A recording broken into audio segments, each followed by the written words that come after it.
Listen here, you fat, grotesque piece of shit. Let's get to work. I'm sorry, I can't hear the sound of fuck you. Welcome back to Two Fat Nerds. I am Bob. I'm at the soundboard. I'm joined by Dubs. You don't Tiny, get to just Chris. do a lead-in like that shit didn't just fucking happen. You piece Fuck of you! shit. It did just fucking happen. I pressed record and Tiny started speaking. Fuck off. But you don't get to do your lead-in like that. Fucking exchange didn't just fucking happen. Okay, fine. Yeah, fuck off. Listen here, Captain Stutter. Let's get to the recording. Yeah. Anyway, so last week we Are we went already over. recording? Yes, we're recording. Yeah. Anyway, last week we covered off a bunch of our shenanigans from D&D, and we promised you more shenanigans. I'm going to start off with Dubs. What? Because Bob's a liar. No, I promised more shenanigans, Yeah, and we which are makes delivering you more a liar. shenanigans. Hey, Dubs, what are all the things that you were not allowed to be in D20 Future? Oh, Jesus. There was a lot. There was a lot to that one. Pitch 1 got turned down as soon as Tiny realized I was describing the White Ranger specifically. Fact. 100%. 1,000% fucking fact.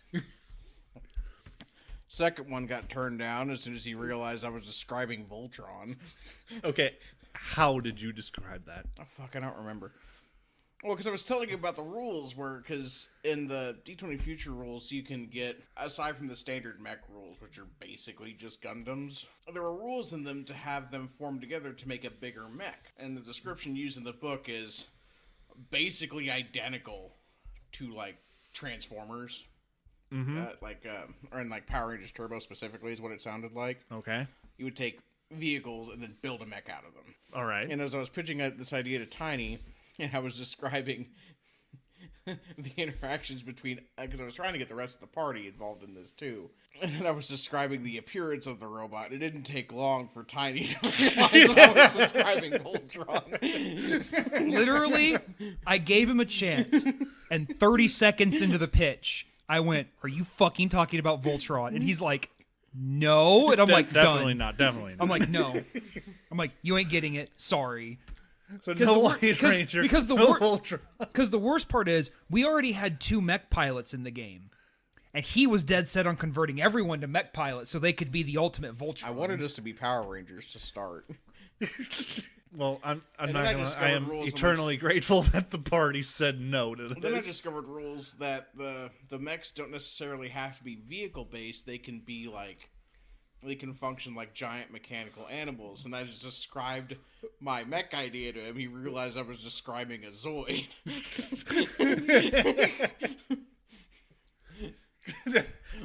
Tiny, thank you for nipping that in the butt. Well, personally, I feel a little gypped. I think it would have been fun to be Voltron Right. or Zoid. Come on. No. No. Well, No. It would have been fun.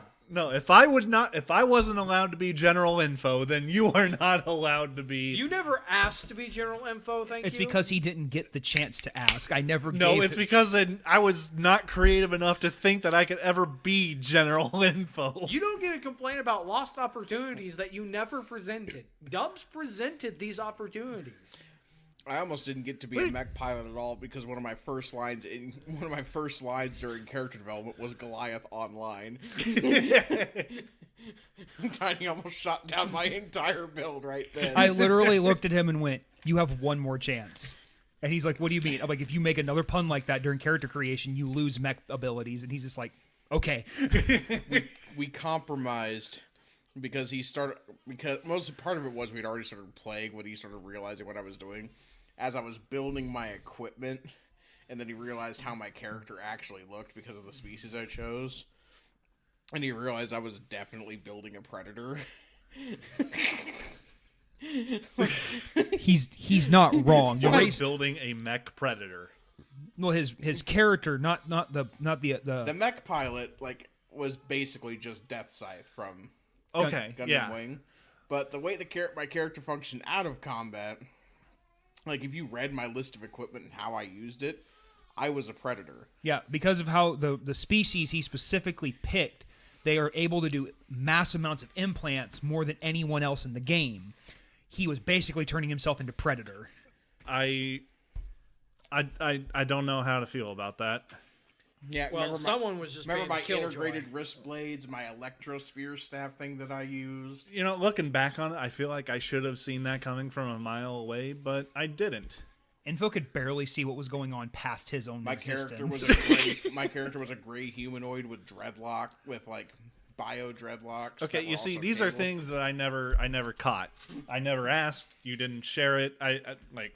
It's called Don't Ask, Don't Tell. I had a personal cloaking device. Bob was in the Navy, so. Bob would be very familiar with Don't Ask, Don't Tell. My eyes had infrared and night vision implants. Yeah, it was. Yeah, I did not catch. I didn't catch on I to had it. a shoulder-mounted plasma Now, that I pistol. did catch on to. Can we, if we're going to talk about future, can we talk about Dr. Roman? You mean the doctor there with the to neck talk thing and the listening stuff? What's there to talk about? Scary, spooky doctum. So our buddy Brody wanted to play a doctor, and because future is Should've really. said no. I had no reason to say no, though. Oh, you have every reason to say no. It's Brody. It's Brody. But I You don't. should have known You that he was shot going to down create a Dr. Voltron and Mengele. Zoids, and you let Brody Power be Rangers. Brody. Way to go. Okay. You should have known that he was So- going to create a futuristic Dr. Mengele. Okay, you should. Actually, I did not realize he was going to go that deep. Because after he presented his character and built it, then I'm like, so do you have any goals it gave? He's like, basically, I'm going to build biohumans. And I'm just like, well, I already accepted his character, and I'm not one of those people that backtracks on it. In so. Tiny's defense, in Brody's character pitch, he sounded a lot more like Bruce Banner than anything else. Yeah, 100%. Because his whole character goal was Hulk serum for super soldiers. Okay. And That strikes me more of Red Skull Yeah, than that Bruce doesn't- Banner. Because Yeah, it's that Brody. doesn't really. But he used Hulk serum a lot, and he kept talking about doing super soldiers, which is fine. And then, like, into the literal first session of the game, he's taking muscle biopsies of people in the space station as they're coming in. During orientation checkup. And the only reason he got caught is because an NPC that I rolled for finally said no, and Brody had to go get his commanding officer, which then Brody had to proceed to tell his commanding officers that what he was doing, and they had to ask, why are you doing that? And Brody's like, it's protocol. And they're like, nowhere in protocol does it say take muscle biopsies. Well, that's where you're wrong. I'm the DM. I'm never wrong. No. He didn't say whose protocol it was in. I'm sure. I am positive that if you Also- looked in Brody's notes long and far enough, he would have said. It would have said that is definitely part of his protocol. Bob, you're assuming he kept notes?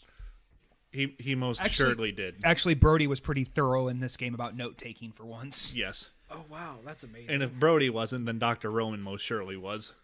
Also, who was the one who was making the medical protocols for the space station? I'd assume the doctum would be. He wasn't the head doctor.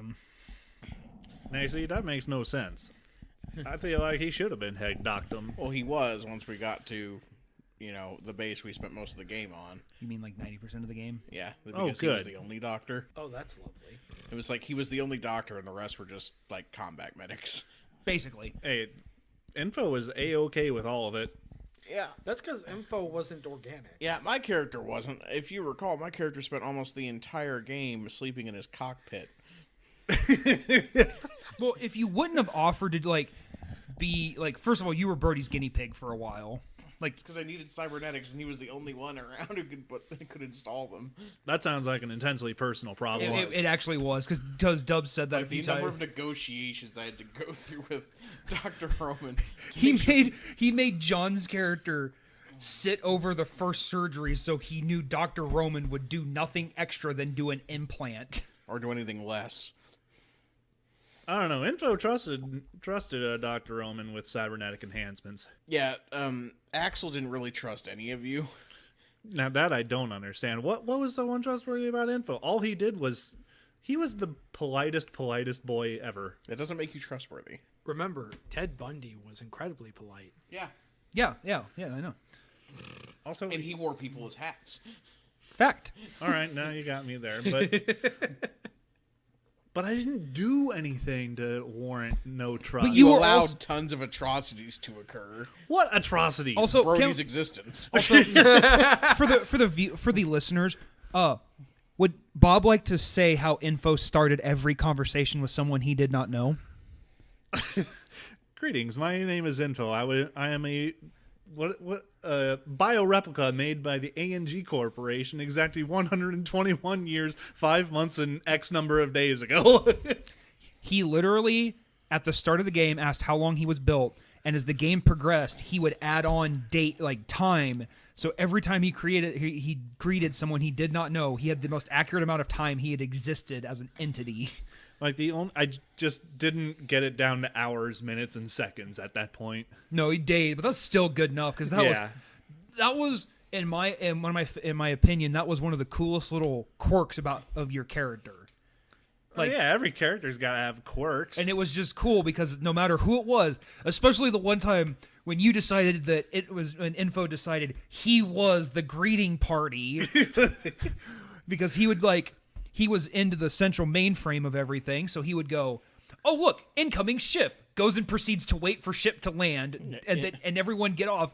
And there's like these 5-star generals and colonels getting off this plane or off this airship. And he's just like, they're like staring at Info and he's like, "Greetings, I am Info." And they look at him like, "Who are you?" "Oh, I am here to greet you." "Are you going to do anything else?" "No," and then walk away.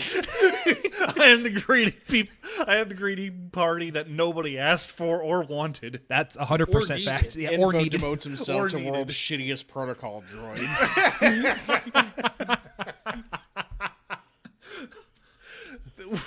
You can't be a shitty protocol droid if you have no protocol. Actually, Yeah, I you think do. that makes you the Saying definition hello, of the giving shittiest protocol. Yeah, you said hello, gave people a ton of information they didn't ask for, none of which was useful, and then you promptly fucked off. Hey, Info just wanted to know. He just wanted people to know, hey, I'm here, okay? Fucking robo-vegan out there making sure everybody knows he exists.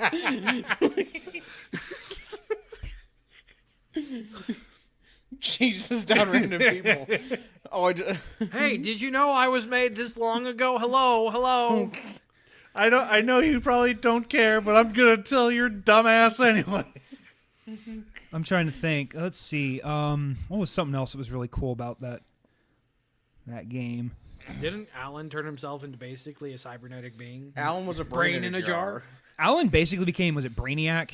Was like what we kind of came close to. No, he was fucking Dr. Giro. Oh yeah, Dr. Giro, yeah. Yeah, he basically became Dr. Giro, and he hated my character so much because he could not make me his personal fucking slave. Yeah, he tried several times and failed several more times. That was interesting. Yeah, during a time lapse, Alan took his brain out and put it in an android body and then could not adequately explain how he accomplished this. He's like, "Science." I'm like, "No, you need to explain this to me right now. You had 6 months in game to do this. How did you do it?" I took my brain out and put it in this body. "I took my brain out and put it in a jar." I do not remember what his explanation ultimately ended up being. I remember it being unsatisfactory, but he'd already made all the stat changes. So. It basically turned into, because he had the helper Techie, he's like, Techie and Dr. Roman kept me alive, moved me into the body, and then booted me up. And that was like, you know what? Sure. That's Good more enough, man. That's more than saying, "Well, I took my brain out and put it in a jar," because that was his initial thing. He told me, he's like, "I took my brain out and put it in a jar, and now I'm an android." I'm like, that is not how that works. And you need to explain yourself. And Dubs was there the day I had that conversation with Alan. I'm like, "Alan, if you do not come up with a better explanation than what you give me, you have to start your character over from scratch." And he went. And then like a half hour later, he just looked up from his laptop and he's like, "Tiny, I have an idea." And I was like, "Okay, go ahead." And then I hate it when he does that. He still does that, and I hate it. He rattled it off. I looked at Dubs and we kind of shrugged and went, "It's way better than what he started with," and went, "Okay." It's workable. Of course, you always have to double check what he does because he likes to read things in his, so it's slanted. and in his favor. just omit any information that might. Well, see, that's the one nice thing about Future. There's not much. There's not a lot of wiggle room. Yeah, there's not much gray area. No, you just have to be careful to make sure Alan isn't dropping whole sentences because they conflict with what he wants the ability to do. Yeah. Yeah.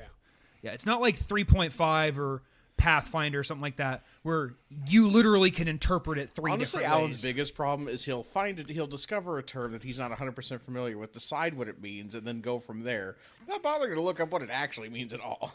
Yeah, fact. 100%. I don't know what this means. Or he might look up what it means in the Oxford English Dictionary and not what it means according to D&D. Right. And then he'll take all the information he's gathered and come up with the best possible interpretation to suit his needs. Yeah, what was that one? There was one he did that in. What game was that? Was that PAX he did that? I'm trying to think. There was one game where we had to sit him down and explain to him why it did. Oh, it was your 36-hour game.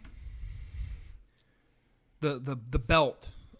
Oh, yeah. Oh, the Dread belt Emperor, of the the Dread Dread Emperor Emperor. and the Archmage robes. Yeah, the Archmage robes and the Dread Emperor belt. We actually had to sit down and explain. That, no, you can't do that. Let's see. What was he trying to do with Basically, the theory online about the Dread Emperor belt is you can cast unlimited spells. But because the belt of the So- Dread Emperor, it hooks so- to a host, basically draws their life force to replace your spells. Well, he was trying to hook the belt of the Dread Emperor to himself. And then he'd use the robe to sacrifice spell slots to heal himself the damage. And To gain more spell slots back. and the math ends up coming out just ahead on the healing. And gets in like one extra spell. And that change, he gains a little bit of health and gets like one spell back. Well, he can do that as like a move action. So he spends enough time and he can just regenerate all his spells as he casts them. Yeah. Okay. Problem is, the belt of the Dread Emperor specifically says it has to be hooked to another individual. It also specifically says there's also in some stuff we found online from people that actually created. It also has to it references the armor of the Dread Emperor, which Yeah. reads different than what he wanted. Yeah, there were some very specific differences that we found when we actually looked into it. Don't get me wrong, I felt bad how we ended that game because we just did that to end the game because I didn't know how well it was going to go for us anyway, but it was a fun way to end the game. After the fact, we're like, yeah, it does not work that way at all. So, That's it. yeah. Let's see, I'm trying to think. What else? I mean, there's some shenanigan characters that we've had to deal with that are just fun. We talked about Sergey the you last mean- episode. Literally anything that Zach has ever built for the Epic Evil game. Honestly, Alan's worse. Yeah, 100%. Alan has had 8 different characters for that game. Because And we haven't even started it. he can't decide which class he wants to, like which class combination he wants to use. I think he's got it figured out now. For now. He and Zach are literally the reason I told everyone, if I hear your character, I'm banning it. No, you don't understand. Dubs was at my house once when I first talked about it.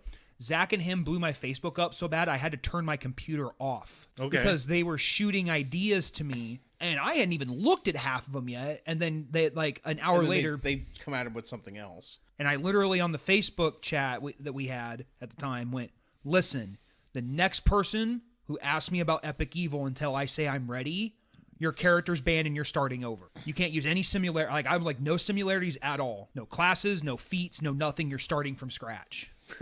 Zach was just trying to figure out what templates would work together and how, because he was some of the content he was using that never was 3.0 content that never got updated to 3.5, and some of the rules had changed slightly, and he wanted to know how, if they could interact and how.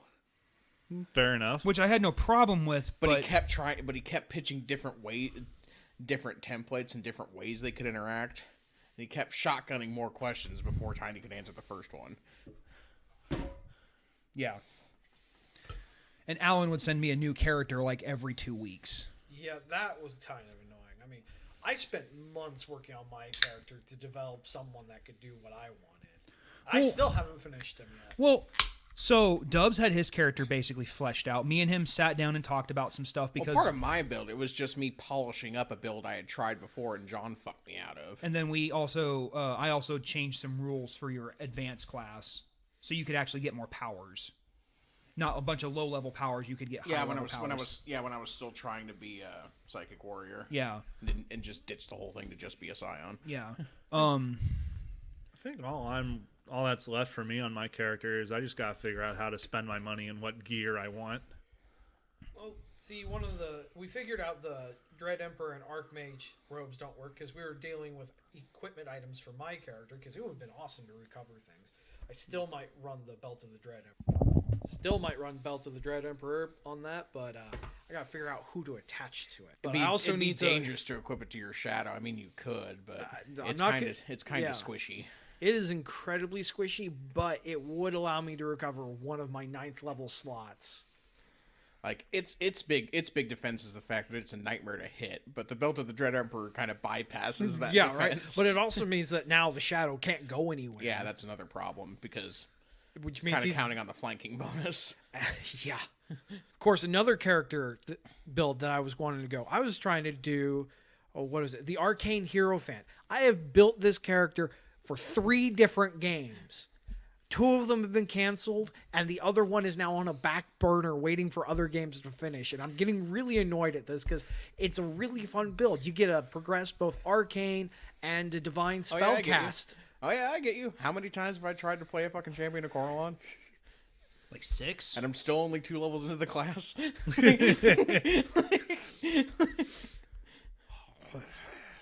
Suck less. Well, the first time he played, the game didn't go very far. Mostly because it was just a fun game that we were playing on the side. It just ended up being a low-level game. Yeah, like we didn't go past like level 8 or something like that. And you can't get into that class. Like, your first level of Champion of Coralon is level 8. Yeah. Yeah, the Arcane Hero Fan minimum is level 6 or 7, depending on how nice your DM is. And then, of course, you don't get, like, full progression on anything. You're short by 1 spell slot, spell level. But still, you don't get your progression that you want until, like, closer to level 15. And most of our games typically don't go that long, or they get killed before that time. Yeah, generally, unless otherwise specified, I try to get my games to go to level 20. And they typically, the plan is generally to stop on or around level 20. Those are too powerful. Excuse me, we're taking it on gods now at this point. Therefore, we need our godling characters. Also, there's an entire epic level handbook you can draw more shit from. That actually No, was the first D&D book I ever owned. So Hey, I would look, love to be able to I use am it. just the world of D&D. Right. Criticizing anybody that wants to build a level 20 character. Well, how about this? Remember our Sandstorm game where we actually progressed to level 30 or Yeah. more? That was actually quite awesome. Oh, yeah, the internet did not like that. Yeah, you better calm down. People's heads are exploding right now as they listen to this. Yeah, the mid-game boss was a CR-18 dragon. The Thunder Cunt, go. I managed to build myself a shapeshifter. It could shapeshift every 3 seconds for 36 hours straight before having to cast another wild shape. And the endgame boss, I had you fight 2 gods. Which we proceeded to. Rickroll. We rickrolled them, even with one of our party trying to betray us because he's a dumbass. Fucking John. I could not believe that shit. Oh, you mean how literally the whole apartment went dead silent as we as a collective were trying to understand the fucketry that John had just pulled. Yeah, like he said that he was going to attack one of us, and of course, us being reasonable people thought that he must have meant that he was going to be attacking one of the gods. Well, no, it wasn't he said he was going to attack one of you. It was when I basically had Vecna because, God of Lies, yeah, tried to persuade the party to join him. which is not outside the realm of him doing that. But I didn't expect it to actually work. John, after hearing this, go, hey, this man sounds is pretty on. good. This man is on to something. I'm like, okay, of all the D&D entities you're choosing to put your faith in, you pick Vecna? because I'm like, first of all, you weren't going to convince me. Like, hell no. I was a paladin of Feronius. Eat shit. Like, yeah, I was a disciple of the Oak Father. yeah. You weren't getting me either. People with godly knowledge, and then Bob, who just knew enough arcane history at that point. Yeah, like, Archmage of Ouija's. Yeah, I'm thinking not. Bob's like, I'm going to counter that offer with a big Archmage of no. Ouija's. As in, we just gonna ignore Vecna. Bob, being one of the most highly intelligent people of that party, is like, okay, so I'm going to counter offer that with a big fat no. But no, John, who thinks he's safe because he has this anti-magic field. Proceeds to stare at the paladin. who Didn't Alan just literally walk into the magic field and pummel John I did. in the face? No, I did. John's like, I'm invincible. I'm like, great. I still have a sword. and I can We hit had you two with it. melee characters that didn't rely on magic to hit for big things. We had a barbarian and a paladin. Come on. Like anti-magic field. And even if we didn't have these two melee characters, I had a spell pool that basically gave me unlimited spells. Given enough time, I would have dispelled that godforsaken anti-magic field. I have to say this right now about that class, and I'm realizing more and more how fucking broken the that mage of the arcane order is. Because especially with how our characters are built going into those games, holy fuck, broken Batman. Well, the reason it got so broken is because all the downtime we had. He had the ability to basically build up the pool he needed by paying it forward because of our downtime. If we didn't have the downtime, his character would have been way less awesome. Right. Yeah, but I'm just saying, and if though, it also wasn't for all the downtime we had, I can't remember those tomes or whatever, those ancient books, those arcane scrolls or whatever the hell it was that I had to that were able to give me. I think they were death pacts, or resurrection pacts. Yeah, I can't remember. Yeah, they were resurrection packs. Yeah, I spent so much time making, I think, will saves, reading through to this not book, go crazy. to not go crazy, that I got everybody in the party a resurrection pact.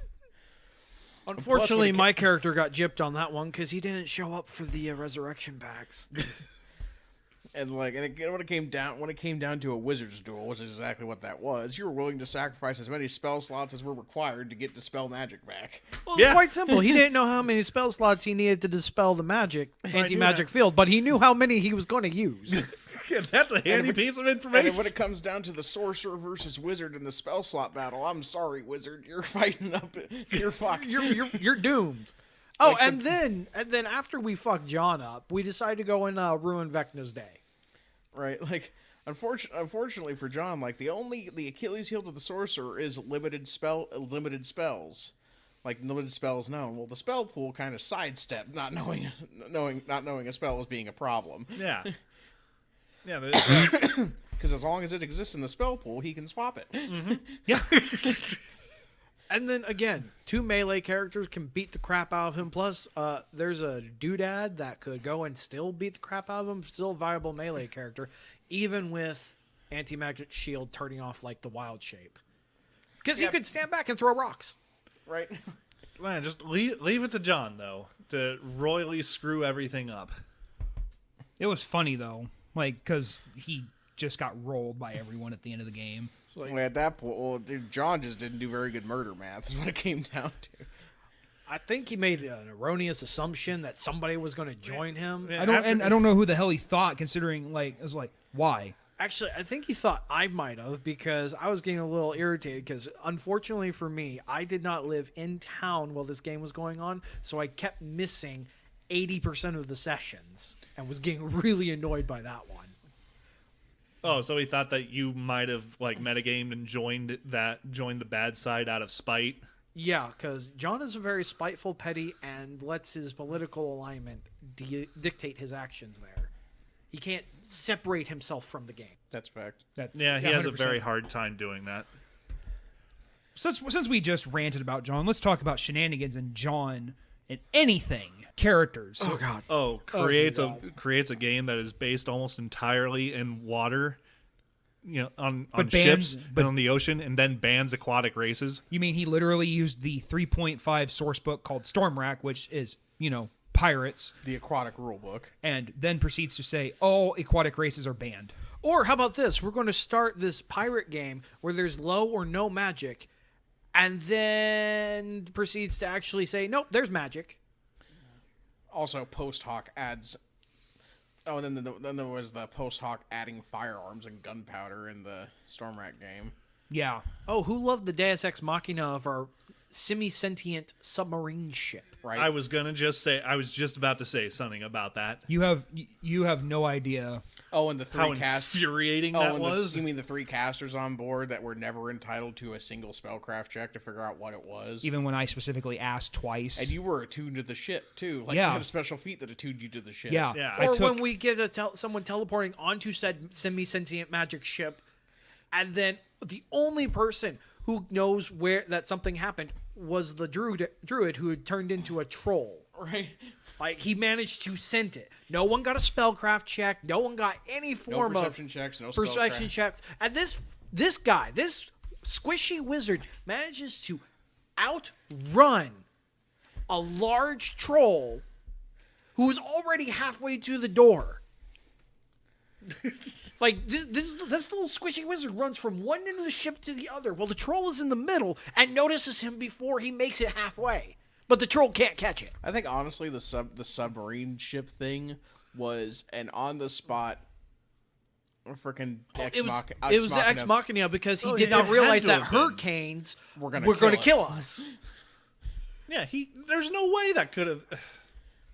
because again, he didn't give us any information on how hurricanes might work differently from the text. So my character's going off his seafaring knowledge, which I can only reference the text. Well, see, the problem is that in order to tell us the difference between his hurricane and the text, You'd have he'd to have to read the text.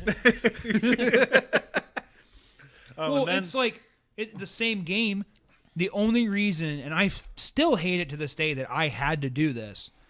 I had to BS my way through some I had to skirt the line pretty hard and omit one sentence while moving a sphere of fire around, because otherwise we would have died. Yeah. Like, because a party of 3 got attacked by ogres. Oh, Yeah. It wasn't. And then there was the town where we had the shapeshifted things that did not actually turn back to their original form when done. Like they're supposed to. Which all the text says. When they die, they return to original form, not staying shapeshifted, and expected us to know what they were. Well, what the- entitling us to no knowledge checks to learn how it actually worked in his world. Oh, can we also talk about how his map was but His excuse was, "Well, you guys didn't roll a knowledge check." I'm like, why you would didn't give us the opportunity. The DM never prompted a knowledge check, because I guarantee if I walk around and I see the head of a boar, you can't. and I'm like, oh, look, that's a boar head. I have this encyclopedia in my head I can flip through to determine whether I want to think about this or not. Right. Rather than Also- just being like, boar head. Can't Also, go you again. cannot put it into the player's hands to keep track of when they can and can't make checks when there's, because basically okay, so you expect your players to wander around and anytime they see anything remotely suspicious to ask if they can have a check. Now I understand that happens sometimes, but that can't be the expectation. No. No, it'd be like, you From an take air- 2 steps forward. I wish to roll a perception check. Right. Nothing. All right, I take another step. Perception check. You have That's to how trust this the would have DM to run. Like when I DM, I let everything go because I'll tell you when you need to roll a check if there's something you should be able to notice, because I know what the environment's like. I know if there's anything there to notice. Yeah, so if you don't give your players opportunities to make these rolls, then it's eventually going. People aren't that stupid, or at least players for the most part aren't that stupid. They'll resort to being smartasses about everything. Then it's like, oh hey, do I know? I would like to make a knowledge check to make sure that I know how to open a door. Right. Like, it would boil down to that. I wish to roll a dex check to see if I can grab the doorknob. Yeah. Right. It's and then you deal with other nonsense. Like the replacement quartermaster that basically tried to threaten you, I think. Right. Oh, yeah. There was another one. We were walking through a town. We needed to replace a guy, and then this guy gets thrown out of a bar and immediately cops an attitude with the entire party. He's like, all right, Oh my yeah, all right, God. white boys or whatever. He pulls out pistols. We just killed him. He's like, you just killed your new navigator or whatever. I'm like, He was threatening he us. threatened us. He literally started attacking us. First what of do you all- expect First thing us he to did was do? jump up, cuss us out, and pull out a gun. Like, Well, first of all, John, let's talk about how my character, Alkirian, was, the wrong side of drunk and pissed off all the time. Oh, and I'm a war mage, and I had no problem frying someone for absolutely no reason. Because my history of my character did dictate that when I burned a whole alleyway of gnomes to the ground. As a note, as a DM, make sure you note whether you have a murder hobo in the party, because that really changes. Well, see, it wasn't a murder hobo. even then, we weren't murder. Yeah, we hobos. weren't being murder hobos. Dude We jumped up and threatened us. Yeah, the dude just fucking rolled up to us after getting kicked out of the bar, and then decided to pull out pistols on us just because because we weren't his race. Yeah, Basically. we weren't like either way. We yeah, weren't his Asian or ra- whatever. We weren't his race, and we wouldn't like just automatically clear a path for him. It's like, Yeah, no we, shit. We were walking here first, asshole. Also, you're gonna pull two pistols out that are like single shots against a party of 4. Yeah, John has really bad murder math skills. Like And, someone like, else also, here. like we were playing a mostly neutral party. We're not going to go out of our way to protect some drunk who may be trying to kill us. No, absolutely Also, not. he threatened you, and you were our captain. I'm like, Yeah. oh, you shouldn't have did that. Like, Well, yeah, because as soon as he Now threatened, you fucked up. Because as soon as he threatened you, everyone looked at Alcurian, who had absolutely no problem instigating a fireball to his you will face. show proper respect to my paycheck. As Alcurian would say, that's definitely true. Of course, John's shenanigans as a DM are not the only things he does. As a player, he's even more ridiculous in several campaigns. Oh, like his Oh my God. propensity to be. He loves to build an NPC player. Well, not character. only that, It's but ridiculous. like in pretty much any campaign that isn't a mafia game, what does he try to do? He tries to be a criminal. Then when we create games where we are specifically trying to be criminals, what does he do? He has to be the only legitimate character. We have a The Lord only of straight character. we have a Lord of the Rings character. He decides to be a member of the Rohirrim, which is fine. It's great. He also wants to be a horse trader. Okay.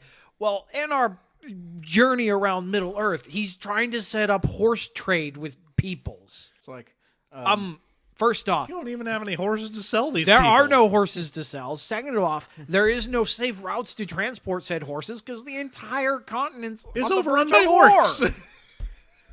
But no, we go to the Lonely Mountain. Hey, you want to buy some horses? we go to Rivendell. You want to buy some horses?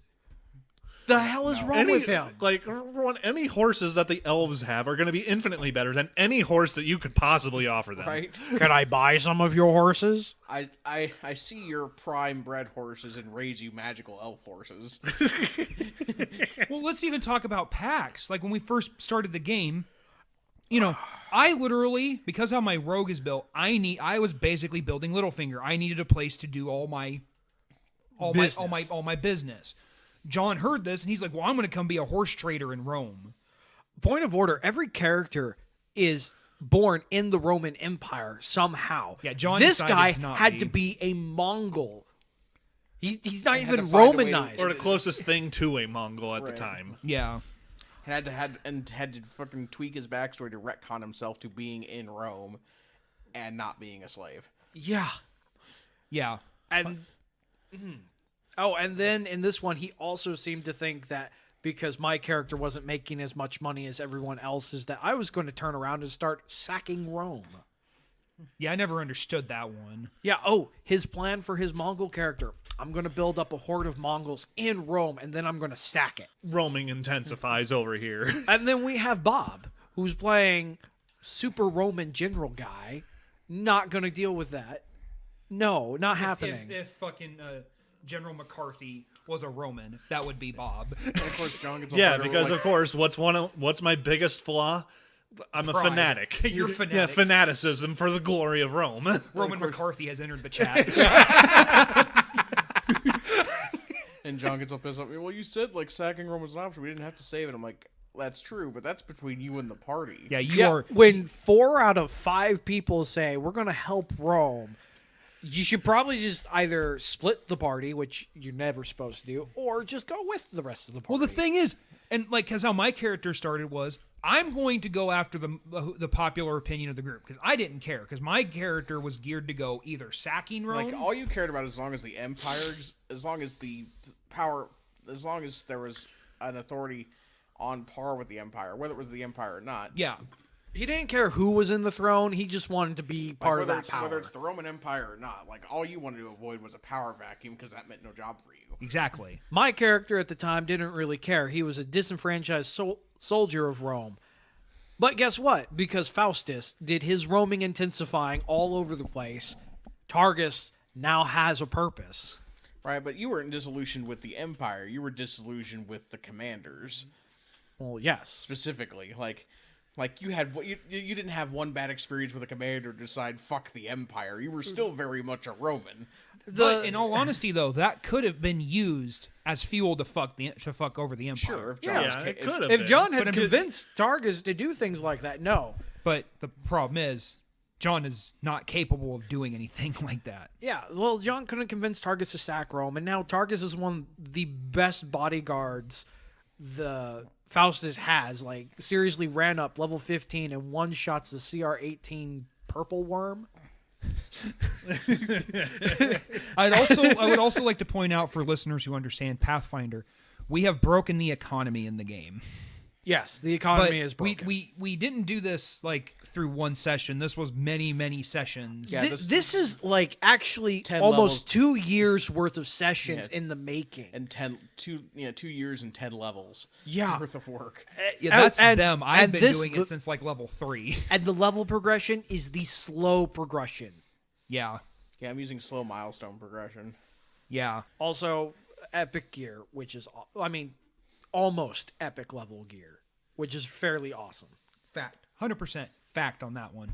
When you break the economy, you can afford to build yourself an adamantium suit of armor with all the bells and whistles. Well, as it stated, after I had my business up and running and I started funding the party for a lot of stuff because I just didn't care. yeah, and then the disenfranchised soldier goes and starts his own mercenary guild and now basically has his own legion to run around Rome with. Yeah. And I've made besides my business alone, I've made a fuck ton of investments in Rome, in businesses around Rome and land and gold mines and stuff like that. So Of course, then John gets all upset because he's not making as much money because he hasn't invested anything in his well, it's because business. Well, even the shitty part for John, and I will admit this has been a shitty part for his character. As we're playing, he's missing some of the big sessions where he has chances to make a lot of money. Now, I'm not saying it's bad. That happens because we have lives, and he was working a fuck ton and being with his kids and whatnot. So we get that. yeah. It was just this really shitty because we would save some money for him because we weren't going to be complete assholes because sometimes he'd No, he start the always got journey. his share. Well, of course, the other thing is Not always because we weren't give him some of it. With his social life the way it was, he could at some point talk to the DM about that game. Like, all right, there's some things I'd like to do in the game between sessions and talk it out with him. So long Which as he it's did. The problem was he didn't understand how the economics. He never bothered to figure out how the economics of the game work. I don't know. Because- To some I extent, never bothered to figure out the economics. I just told you what I wanted to do, and here's my money. Go. Because you guys all understood the professional system. It was like, okay, I want to build my business. I'm like, all right, but you approached it from just purchasing ranks.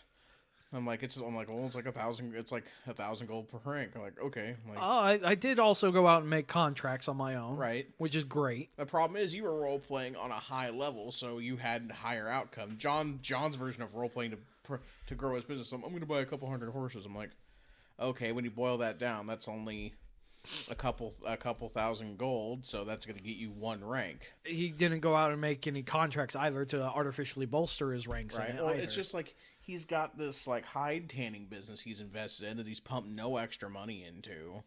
Yeah, so Tiny makes the most money out of everyone. However, when he started the business, he didn't take any profits from it. He's like, just invest it back into all my businesses. Also, I would like to Go. point out, and with how I built my character, we were level 6. I literally had level 2 gear.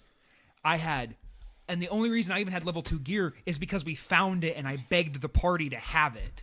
All right, this character also didn't upgrade his gear until we were closer to level 13. Yeah, like because the one argument I had with John when he was like, "Well, I'm like, John, would you like to see my character sheet?" Because Dub saw my character sheet all the time. He's like, "No, Tiny literally has +1 chainmail and a +1 longsword." And I found those. Like his biggest gear is a ring of invisibility that he got from his god. Yeah, that was a gift. Like I'm like, John, you technically have better gear than me, and I'm one of the main 2 people for the campaign right now. More shenanigans from John. In this game, he's a ranged fighter. Bow and arrow, mounted archer, whatever you want to call it. We're walking towards the woods. We hear combat in the distance. This fucker runs up, sees the combat. Rather than coming back and telling us, or waiting- staying at range, or waiting for someone to be a meat shield, this guy runs into melee range combat and starts trying to crowd control or whatever. Then he has to run away because he's getting his ass kicked, and then gets killed about 3 times by wolves. right. Well, like his problem was like he didn't run into melee range. He was going within like no-neg bow range. Problem was the people he was fighting were wolves and giants.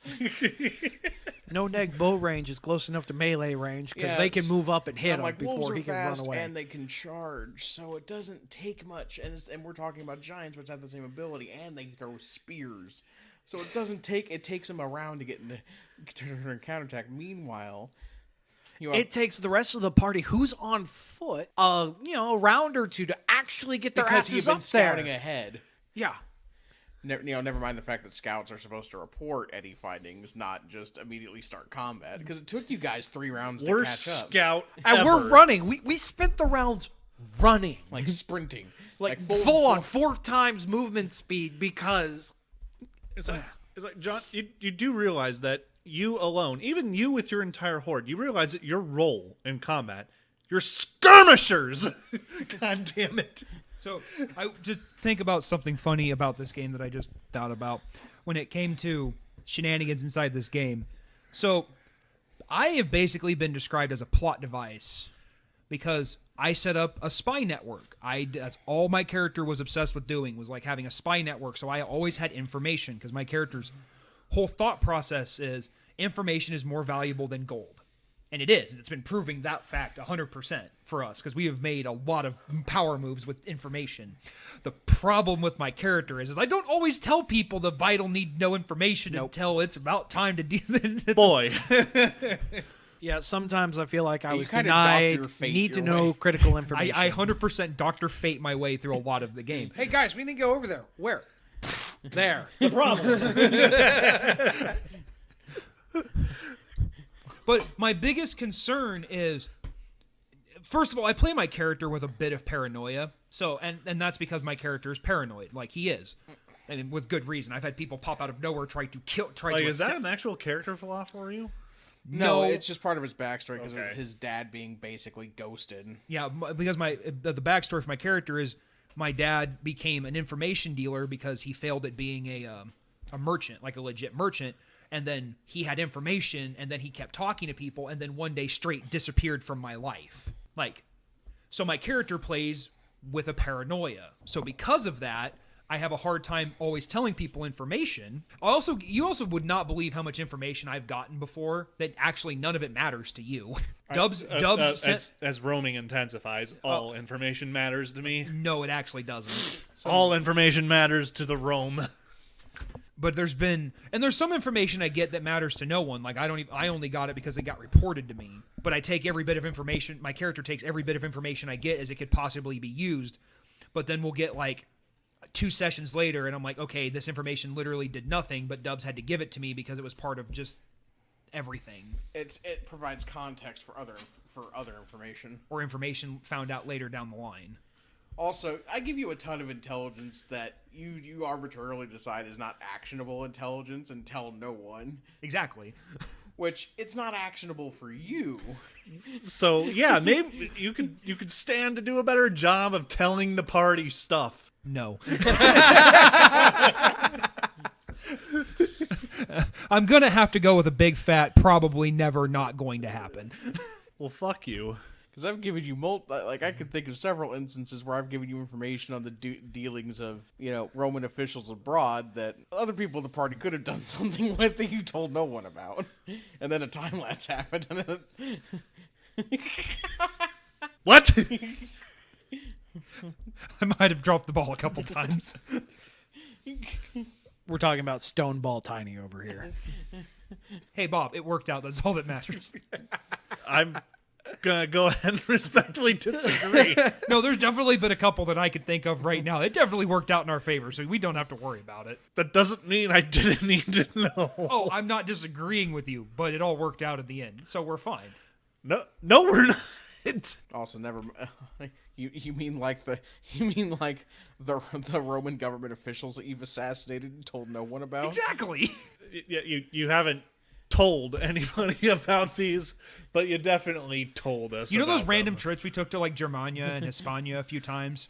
Murdering people. I went and Wait, murdered. hold on. Murdering, What? Huh? murdering, What? murdering fun. You know, like those couple times where Yen comes up to you and goes, "Hey, we need to let's go to Germania and deal with some things that we got to deal with." And you're like, "Yeah, I can go up there and visit." And I send you on a political trip, and then all of a sudden the governors die. Yeah, that was probably me.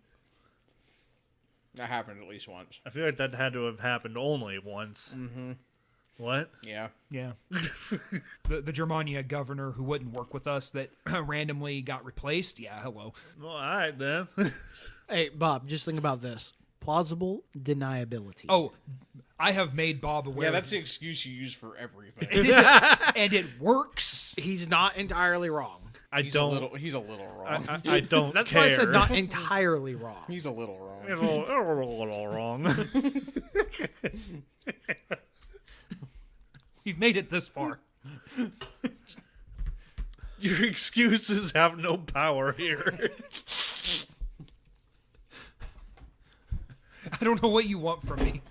If you tell me more information, I'll give you less. I want the truth. You can't handle the truth. Though, in all honesty, I don't think Faustus could handle the truth. His brain might explode. Faustus is all the truth. Well, see, here's the problem. If I tell Faustus some of this stuff, Faustus is going to act, and that means roaming intensifies, which means more people are going to act, and that does not need to happen. No, it needs to happen, goddammit, because roaming intensifies. Like Faustus just never questioning how all these inconvenient senators keep dropping dead around him. Oh, please. Faustus is not that naive. He knows that he has friends in low places, okay? Well, there's one who keeps bringing friends up from the low places, sends them out on little excursions, drops them from flying, and then they explode. We're talking about Alan the Necromancer here. Oh my god. Yeah, Alan the Necromancer, where we created basically zombie bombers. You want to talk about someone not giving out information? This guy makes decisions for people, doesn't discuss it with them, and then expects them to just roll with it. Yep. So my character was very disenfranchised towards this one particular commander. Well, we got him. He was chained up in the character's basement as a reviving zombie, so he could get killed whenever targets felt like it. Well, apparently this guy's soul was promised to what was it? Asmodeus, yes. Asmodeus.